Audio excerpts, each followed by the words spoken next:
Dah start rakam belum? Dah lama start, cepat. Okay. Assalamualaikum warahmatullahi wabarakatuh. Saya Lailatul Hazim binti Azra Aizam dari kelas TPS 19. Saya pula Aisyah Umairah binti Syakari daripada kelas 9. Hari ini kami akan membentangkan berkenaan dengan rumusan pelaksanaan penganjuran satu hari satu saranan di bawah topik politik. Okey. Seterusnya, Sorotan pelaksanaan program ini. pelaksanaan. Mm-mm. Program ini telah dilaksanakan pada 11 Oktober 2025 pada hari Sabtu melalui platform YouTube dengan 180 peserta yang terdiri daripada pelajar IPG Kampus MUHAS, pensyarah IPG Kampus MUHAS dan masyarakat umum di sekitar IPG Kampus MUHAS. Antara aktiviti yang dijalankan ialah ceramah mengenai politik Islam yang berkait rapat dengan objektif program. Semua program yang dijalankan berjalan dengan lancar dan mendapat sambutan yang baik daripada para peserta. Seterusnya, bagi refleksi. Secara keseluruhannya, program ini telah memberi banyak pengalaman yang baik bagi saya. Saya juga berasa sedikit teruja ketika saya memberi ceramah mengenai politik Islam yang jarang diamalkan di dalam negara buat masa kini. Selain itu, saya juga menyedari bahawa sesuatu program tidak dapat dijalankan dengan sempurna tanpa perbincangan yang teliti dan pembahagian tugas yang sistematik. Jadi saya amat menghargai semua kerja keras yang telah diberikan oleh ahli jawatan kuasa yang bertugas pada hari tersebut. Seterusnya, Pula, bagi refleksi saya, sepanjang saya terlibat dalam program ini, saya telah pelajari banyak benda, iaitu tentang kepimpinan, tanggungjawab dan nilai integriti dalam bidang politik. Politik bukan sekadar soal kuasa tetapi juga berkaitan dengan amanah dan kepimpinan. Dan juga bagi pendapat saya ketika saya menghandle apa tu?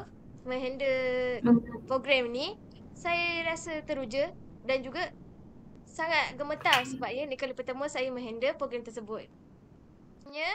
Kita akan buat sekejap ya. Sekejap ya, sorry. okay, 1, 2, 3. Okay. Berkaitan dengan kekuatan program yang telah saya anjurkan, ialah perancangan yang teratur serta komitmen tinggi daripada semua ahli jawatan kuasa dan juga setiap tugasan yang telah dibahagikan yang jelas mengikut tanggungjawab masing-masing telah menjadikan program ini berjalan dengan lancar. Selain itu, sambutan yang menggalakkan daripada para peserta menjadi faktor kekuatan yang penting dalam kehadiran dan penglibatan aktif. Mereka telah menjadikan suasana program ini lebih bermakna dan interaktif. Tu. Lemah lah. Lemah pula. Dah, okey. Berkaitan dengan kelemahan program yang telah saya jalankan, antara kelemahan utama yang dapat saya lihat ialah kurangnya penglibatan peserta dalam sesi soal jawab. Kerana sebahagian pelajar mungkin mereka berasa malu ataupun segan untuk mereka bertanya soalan. Tambahan pula, masalah teknikal seperti gangguan mikrofon ataupun dan projektor menyebabkan sesi ceramah terganggu buat seketika. Walaupun masalah ini berjaya diatasi, ini sedikit menjejaskan kelancaran program ini. Itu, saya berinisiatif untuk memberi cadangan penambahbaikan untuk program ini. Pihak jawatan kuasa, mereka perlulah memulakan persediaan lebih awal bagi memastikan semua urusan contohnya seperti tempahan tempat, jemputan penceramah dan penyediaan bahan berjalan dengan lebih teratur tanpa tergesa-gesa. Kedua, promosi program boleh dipertingkatkan dengan menggunakan pelbagai medium seperti media sosial, poster digital dan pengumuman di surau atau masjid. Hal ini dapat menarik lebih ramai peserta. Dengan penyertaan yang lebih luas, objektif program dapat dicapai dengan lebih berkesan. Jadi, apabila kita membuat promosi dengan lebih meluas ni, kita telah menarik perhatian lebih ramai kalangan pelajar, pensyarah dan juga masyarakat di sekitar LPG untuk menyertai program ini. Secara tidak langsung kita dapat untuk menyampaikan maklumat dengan lebih luas. Seterusnya, bagi program ini hanya berkaitan dengan akhlak Rasulullah ialah daripada aspek dan amanah dan kepimpinan ialah akhlak tanggungjawab Rasulullah Sallallahu Alaihi Wasallam ialah contoh tertinggi dalam memegang amanah kepimpinan. Baginda tidak pernah menjadikan kuasa sebagai alat untuk bermegah, tetapi sebagai amanah untuk menegakkan kebenaran. Bagi keadilan dan tak diurus, akhlak yang adil dan juga insan Rasulullah. Rasulullah Sallallahu Alaihi Wasallam ialah lambang keadilan yang mutlak. Baginda tidak pernah membezakan antara yang kaya dan miskin, antara bangsa Quraisy dan bukan Quraisy. Bagi aspek perpaduan umat, akhlak bertoleransi, kasih sayang dan hikmah Rasulullah. Perpaduan umat tidak akan terwujud tanpa akhlak yang mulia. Rasulullah Sallallahu Alaihi Wasallam adalah lambang ukhuwah, kasih sayang dan toleransi. Kesimpulannya, secara keseluruhan, program keagamaan ini telah berjaya dilaksanakan dengan jayanya dan mencapai objektif yang telah ditetapkan. Melalui penganjuran program ini, para peserta telah mendapat banyak manfaat, khususnya dalam meningkatkan kefahaman tentang nilai-nilai Islam serta mengukuhkan penghayatan terhadap ajaran agama dan kehidupan seharian. Seterusnya, Aisyah. Baiklah, hari ini kita akan ceritakan juga pasal kekuatan video saya. Video ini juga saya dapat dalam program yang saya kawal. Saya handle penyampaian yang menarik, iaitu gaya penyampaian yang yakin, suara yang jelas dan juga penggunaan bahasa yang mudah dipahami untuk menjadikan mesej lebih berkesan dan juga lebih menarik kepada penonton. Contohnya seperti terdapat banyak surah yang bersesuaian dengan tema video tersebut, seperti contoh surah Al-Mudaththir ayat 42 hinggalah ayat 44. Selain itu juga dalam video tersebut, isu-isu yang dikaitkan dalam video itu ditunjukkan tentang isu semasa politik yang berlaku pada masa kini, seperti isu propaganda Indonesia. Selain itu juga terdapat juga beberapa hadis yang menceritakan tentang politik yang bersesuaian dengan topik yang disentuh. Dan juga terdapat nilai pengajaran yang tinggi. Video ini bukan sahaja memberi maklumat tentang politik, tetapi juga menekankan tentang nilai moral dan juga kesan dan juga punca. Dan nilai moral tu kita boleh pelajari seperti contohnya kejujuran, amanah dan juga tanggungjawab. Selain juga, video ini juga menceritakan tentang punca dan juga cara mengatasi.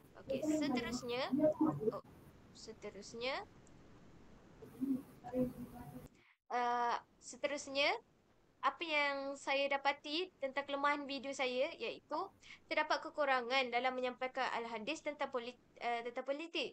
Saya rasa mungkin kekurangan maklumat dan juga tambahan tentang hadis ini menyebabkan beberapa pelajar yang mintai program tersebut mungkin kurang menarik atau kurang tertarik, dan juga mungkin tertanya-tanya lagi tentang isu politik tersebut. Dan kemudian dalam video ini juga saya dapati terdapat kekurangan maklumat dalam segi punca, kesan dan juga cara mengatasinya. Hal ini yang menyebabkan pelajar mungkin bertanya-tanya, apa lagi kesan selain kesan yang saya tunjukkan dalam program tersebut. Selain itu juga, kita ada dalam video ini terdapat kekurangan selain itu, dalam video tersebut saya boleh cakap kelemahan saya iaitu terlalu laju bercakap dan tidak memberi respon yang spontan menyampaikan isi-isi dalam kandungan video tersebut. Seterusnya, selain itu, kita cara ini kita boleh buat cadangan penambahbaikan, iaitu dalam video tersebut boleh ditambahkan lagi maklumat dalam bahagian punca, kesan dan juga cara mengatasinya. Dengan ini, pelajar yang mintai program tersebut boleh memahami lebih daripada apa yang mereka belajar dari sekarang. Selain itu, harus menambahkan beberapa isu semasa untuk video tersebut. Okey, yang untuk menambahkan beberapa isu semasa ini untuk contoh sebenarnya. Okey, contoh untuk video ini supaya ramai pelajar yang menyertai program tersebut membuka mata tentang isu-isu politik yang berlaku sekarang. Sepertinya contoh isu propaganda di Indonesia dan juga isu-isu politik di negara lain, termasuk negara kita iaitu Malaysia. Selain itu, video tersebut harus menambahkan lagi hadis yang berkaitan dengan video tersebut. Okey, saya boleh katakanlah bahawanya video itu kekurangan hadis berbanding dengan Al-Quran. Oleh itu, bagi pendapat saya, jika kita menambahkan lagi hadis Rasulullah juga dan juga rakan-rakannya, sahabat-sahabatnya, maka saya rasa pelajar-pelajar yang menyertai program tersebut akan lebih tertarik dan juga dapat memahami lebih lagi daripada politik ini dari segi Islam. Seterusnya, okey, seterusnya kaitan dengan akhlak Rasulullah. Okey, Rasulullah SAW, keadilan dalam pemerintahan. Okey, Rasulullah SAW sangat menegakkan keadilan tanpa mengira bangsa, pangkat atau agama. Baginda turut tidak berat sebelah dalam memastikan semua pihak mendapatkan hak masing-masing. Contohnya, baginda tetap menghukum golongan bangsawan Quraisy yang bersalah iaitu ia menunjukkan bahawanya tiada layanan istimewa dalam keadilan Islam. Walaupun kita ni kaya ke ataupun miskin ataupun orang yang berpangkat tinggi atau rendah. Ini menunjukkan keadilan itu sangatlah penting dalam Islam dan juga politik. Selain itu, amanah dan tanggungjawab dalam politik, Rasulullah SAW memegang amanah dengan penuh integriti. Setiap keputusan dibuat demi kepentingan rakyat, bukan kepentingan peribadi. Contohnya, dalam pembahagian harta rampasan perang, baginda memastikan ia diagihkan secara adil dan tulus. Maksudnya kat sini, Rasulullah SAW tidaklah memilih sesiapa saja untuk mendapatkan harta. Tidak kira lah orang tersebut ni, orang kata orang rapat Rasulullah ataupun orang yang berpangkat tinggi. Dan juga tidaklah orang kata betul lupakan orang yang berpangkat rendah. Iaitu seperti orang miskin apa. Rasulullah akan membahagikan harta-harta tersebut dengan secara adil dan semua orang akan dapat yang sama rata saja. Kemudian, kebijaksanaan dalam membuat keputusan iaitu hikmah. Rasulullah SAW menggunakan pendekatan bijaksanaan dan berhati-hati dalam mengenai isu politik dan diplomatik. Contohnya, perjanjian Hudaybiyah yang menunjukkan baginda memilih jalan damai walau pada awalnya dilihat merugikan umat Islam, namun akhirnya membawa kemenangan besar, iaitu di mana sebagai pemimpin, okey, kalau kita ikutkan cara Rasulullah SAW, sebagai pemimpin kita haruslah menggunakan akal dan juga berfikir panjang sebelum melakukan sesuatu benda untuk untuk uh, keselamatan rakyat dan juga untuk negara. Dan juga dalam isu politik ini kita boleh tengok perjanjian Hudaybiyah menunjukkan baginda bagaimana baginda memilih jalan damai walaupun pada awalnya dilihat merugikan umat Islam. Okey, di sini kita boleh tengok bahawanya Rasulullah sallallahu alaihi wasallam berfikir panjang dan juga ni dia berhati-hati memilih keputusan supaya tidak merugikan umat Islam yang lain. Okey, seterusnya kesimpulannya. Secara kesimpulan saya telah pelajari, okey, apa yang dalam program ni, okey, kesimpulan daripada saya, pada pendapat saya lah, dari apa yang saya pelajari dalam program tersebut, ketika saya menghandle program tersebut, secara keseluruhannya saya telah mempelajari bahawa rasuah dalam bidang politik berpunca dari sikap tamak, penyalahgunaan kuasa dan kelemahan penguatkuasaan undang-undang. Kesan daripada perbuatan ini amatlah besar, termasuk menjejaskan kepercayaan kepada rakyat terhadap kerajaan iaitu pemimpin dan juga melemahkan sistem pentadbiran negara dan serta menimbulkan ketidaktulusan dalam pengurusan ekonomi, pentadbiran ekonomi dan sosial. Oleh itu, dalam Dalam kesimpulan oleh itu, pelbagai langkah-langkah perlu diambil bagi mengatasi masalah ini seperti memperkukuh integriti dalam kalangan pemimpin, memperketatkan undang-undang bagi meningkatkan kesedaran masyarakat tentang bahayanya rasuah.